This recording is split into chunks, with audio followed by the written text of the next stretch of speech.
आवाज टूट रही थी, सांसें बेतरतीब, जैसे वो हर लफ्ज के साथ टूटती जा रही हो। बस एक लफ्ज और नहीं, मुझे सब पता है। हलीमा बीबी ने गुस्से में उसका हाथ झटक दिया। इस लम्हे घर की दीवारें भी जैसे खामोश हो गई थीं, लेकिन किसी को अंदाजा नहीं था कि यही खामोशी एक कयामत को जन्म देने वाली थी। पहाड़ों के करीब एक छोटा सा गांव था, नूराबाद। सब्ज खेत, मट्टी के घर और सादा लोग, लेकिन इस सादगी के पीछे हर घर की अपनी एक खामोश कहानी थी। उन्हीं घरों में से एक में रहती थी हलीमा बीबी और उसकी 18 साला बेटी शगुफ्ता। बाप कई साल पहले एक हादसे में चल बसा था और तब से माँ बेटी एक दूसरे का सहारा थी। गुर्बत उनके दरवाजे पर हमेशा खड़ी रहती थी, लेकिन वो दोनों फिर भी जीने की कोशिश करती थीं। लेकिन उनकी जिंदगी का सबसे मुश्किल इम्तिहान अभी आना बाकी था। हर सुबह हलीमा बीबी लोगों के घरों में काम करने जाती और शगुफ्ता घर संभालती। कभी कपड़े सीती, कभी पड़ोस के बच्चों को कुरान पढ़ाती। वो कम बोलती थी, मगर उसके दिल में एक अजीब सा सुकून था, जैसे वो हर मुश्किल को खामोशी से कबूल करना सीख चुकी हो। लेकिन इस खामोशी के पीछे एक राज था जो अभी किसी को मालूम नहीं था। गांव में एक अमीर घर था, मलिक अशफाक का। पूरे इलाके में उसकी इज्जत थी और लोग उसकी बात को हर्फ आखिर समझते थे। हलीमा बीबी भी वहीं काम करती थी। एक दिन मलिक अशफाक की बीवी ने शोर मचाया, मेरा सोने का कंगन गायब हो गया है। घर में हलचल मच गई और जैसे ही नौकरों का जिक्र आया, सबकी नजरें एक तरफ मुड़ गईं। हलीमा। शाम को जब हलीमा घर आई तो उसके चेहरे पर अजीब सा तनाव था। शगुफ्ता, सच सच बता, तूने कंगन लिया है ना? शगुफ्ता के हाथ कांप गए। अम्मी, मैंने कुछ नहीं लिया। झूठ मत बोल। हलीमा का सब्र टूट चुका था। गुर्बत, बदनामी का डर, लोगों की बातें, सब एक साथ फट पड़ा। वो लोग मुझे चोर कह रहे हैं। शगुफ्ता की आंखों में आंसू आ गए। मैंने नहीं लिया। लेकिन उस दिन माँ ने बेटी की एक न सुनी।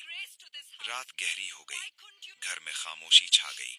शगुफ्ता एक कोने में बैठी रही।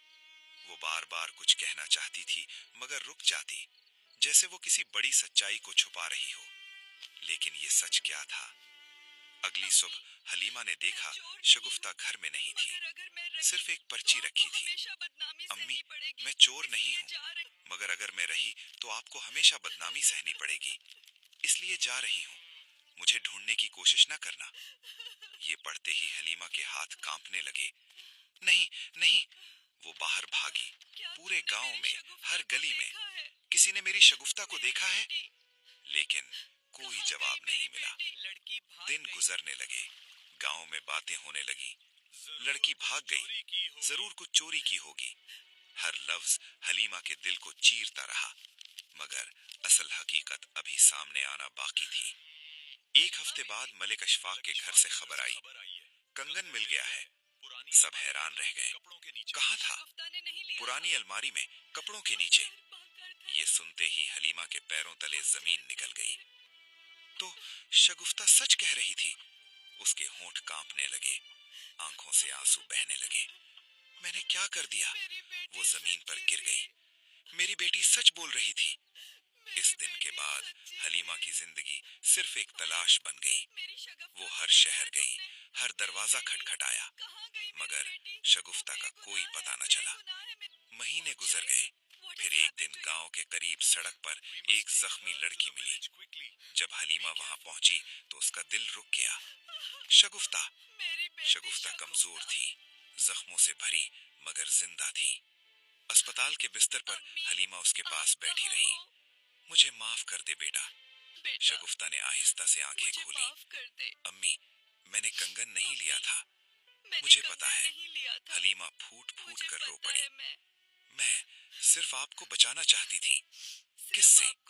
और फिर वो सच सामने आया जिसने सबको हिला दिया। मलिक अशफाक का बेटा वही कंगन ले गया था और शगुफ्ता ने उसे देख लिया था। उसने शगुफ्ता को धमकाया, अगर किसी को बताया तो तुम्हारी माँ को नुकसान पहुंचाऊंगा। और अब मैं तुम्हारी माँ को कहूंगा कि चोर तुम हो। अगर तुमने मुंह खोला तो तुम्हारी खैर नहीं।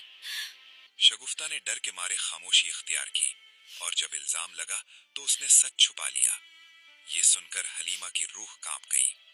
گاؤں میں جب حقیقت پھیلی تو ملک اشفاق کا سر جھک گیا اور اس کے بیٹے کو سزا ملی۔ کچھ مہینے بعد نور آباد کے اسی گھر میں ماں بیٹی دوبارہ ساتھ تھیں۔ ایک شام شگفتہ نے آسمان کی طرف دیکھا۔ امی، کبھی کبھی سچ بولنا آسان نہیں ہوتا۔ حلیمہ نے اس کا ہاتھ تھاما۔ مگر بیٹا، سچ چھپانے کی قیمت بہت بڑی ہوتی ہے۔ کہتے ہیں رشتے اعتماد سے بنتے ہیں اور ایک شک سب کچھ توڑ دیتا ہے۔ مگر اگر وقت پر سچ سامنے آ جائے تو ٹوٹا ہوا بھی پھر سے جڑ سکتا ہے۔